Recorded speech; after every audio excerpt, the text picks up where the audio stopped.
আজ হাবড়া নান্দনিক নাট্যদলের পক্ষ থেকে এবছরের অন্তিম পর্যায়ের নাট্যোৎসবের আয়োজন করা হয়।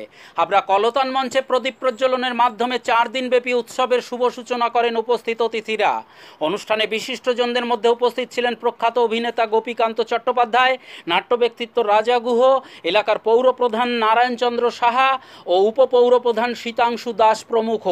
গোপীকান্ত চট্টোপাধ্যায়কে এবছরের নান্দনিক সম্মান প্রদান করা হয়। সংগঠনের পক্ষ থেকে উপস্থিত মেহমানদের ফুল গাছ, স্মারক ও উত্তরীয় দিয়ে বরণ করে নেওয়া হয়। তারপর অভ্যাগতরা জেলার নাট্যচর্চা ও প্রসারে নান্দনিকের ভূমিকা নিয়ে আলোচনা করে উত্তরোত্তর দলের শ্রীবৃদ্ধি কামনা করেন। এবারের উৎসবে মোট 9টি নাটক মঞ্চস্থ হবে বলে নান্দনিকের অন্যতম সংগঠক ত্রিমির বিশ্বাস জানান। অনুষ্ঠানে নাট্যমোদী দর্শক সাধারণের উৎসাহ উদ্দীপনা ছিল চোখে পড়ার মতো। হাবড়া থেকে নীরেশ ভৌমিকের রিপোর্ট।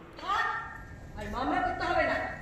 তোমার বাবা না হয় ঠকিয়ে মেয়ে দিয়ে দিয়েছে, তাই বলে আমরা তো আমাদের বাড়ির বউকে অবহেলা করতে পারি না। আমাদের একটা বিবেক আছে। ন্যাকামোটা করো না।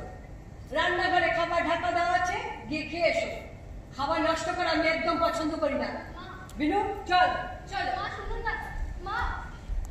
হাবড়া নান্দনিক এবার তাদের 2024-25-এর যে উৎসব, যার আর্থিক সহায়তা করেছে ভারত সরকারের সাংস্কৃতিক মন্ত্রক, সেই উৎসবের তৃতীয় এবং অন্তিম পর্যায়ে আয়োজন করেছে হাবড়া কলতান মঞ্চে। আজ তার উদ্বোধনী অনুষ্ঠান ছিল এবং আজ থেকে আজ বৃহস্পতিবার এখান থেকে শুরু করে রোববার অবধি পরপর 4 দিন ব্যাপী প্রায় 9টি নাটক এখানে উপস্থাপন করা হবে। এবং আজ উদ্বোধনী অনুষ্ঠানে মাননীয় পৌরপ্রধান, মাননীয় উপপৌরপ্রধান এবং বিশিষ্ট নাট্য ব্যক্তিত্ব রাজা গুহ, তাদের মাধ্যমে উদ্বোধনী অনুষ্ঠান শুরু হয় এবং তারপর প্রথম নাটক শেষ হয়েছে।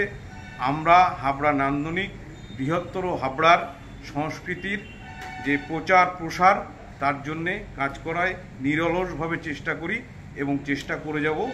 এই জন্যে আমরা সমস্ত হাবড়াবাসীর কাছে কৃতজ্ঞ।